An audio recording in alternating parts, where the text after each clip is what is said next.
بسم اللہ الرحمن الرحیم۔ السلام علیکم۔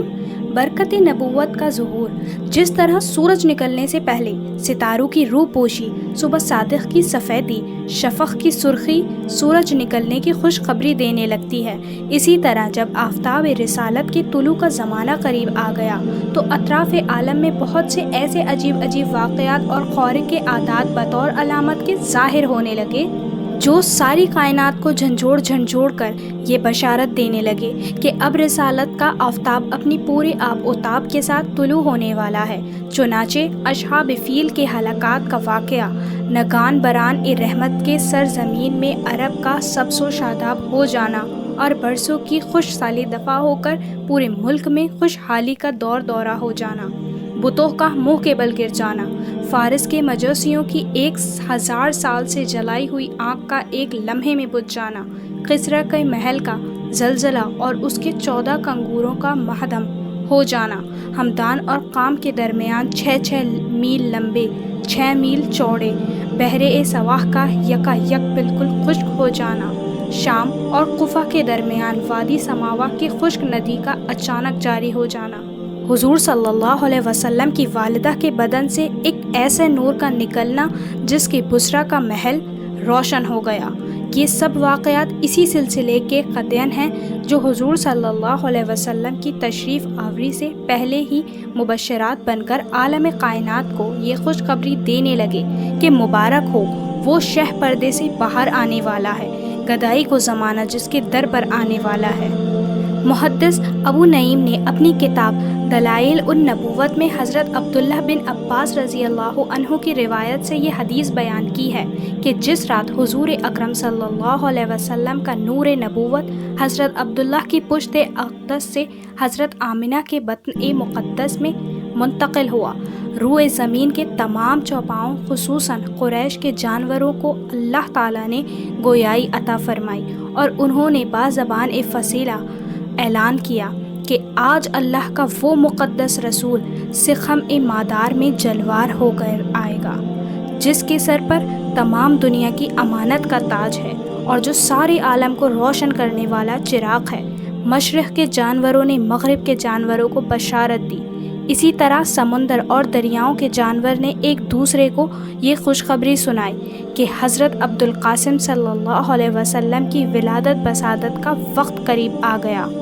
خطیب بغدادی نے اپنی سند کے ساتھ یہ حدیث روایت کی ہے کہ حضور صلی اللہ علیہ وسلم کی والدہ ماجدہ حضرت بی بی آمنہ نے فرمایا کہ جب حضور اقدس صلی اللہ علیہ وسلم پیدا ہوئے تو میں نے دیکھا کہ ایک بہت بڑی بجلی آئی جس میں روشنی کے ساتھ گھوڑوں کے ہنہنانے اور پرندوں کے اڑنے کی آواز تھی اور کچھ انسانوں کی بولیاں بھی سنائی دیتی تھیں۔ پھر ایک دم حضور صلی اللہ علیہ وسلم میرے سامنے سے غائب ہو گئے اور میں نے سنا کہ ایک اعلان کرنے والا اعلان کر رہا ہے، محمد صلی اللہ علیہ وسلم کو مشرق و مغرب میں گشت کراؤ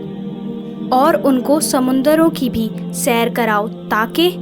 تمام کائنات کو ان کا نام، ان کا حلیہ، ان کی صفات معلوم ہو جائے اور ان کو تمام جاندار مخلوق یعنی جن و انس، ملائکہ اور چرندوں و پرندوں کے سامنے پیش کرو اور انہیں حضرت آدم علیہ السلام کی صورت، حضرت شیش علیہ السلام کی معرفت، حضرت نوح علیہ السلام کی سعادت، حضرت ابراہیم علیہ السلام کی قلت، حضرت اسماعیل علیہ السلام کی زبان، حضرت اسحاق علیہ السلام کی رضا، حضرت صالح علیہ السلام کی فصاحت، حضرت لوط علیہ السلام کی حکمت، حضرت یعقوب علیہ السلام کی بشارت، حضرت موسیٰ علیہ السلام کی شدت، حضرت ایوب علیہ السلام کا صبر، حضرت یونس علیہ السلام کی ٹاٹ، حضرت یوسف علیہ السلام کا جہاد، حضرت داؤد علیہ السلام کی آواز، حضرت دانیال علیہ السلام کی محبت،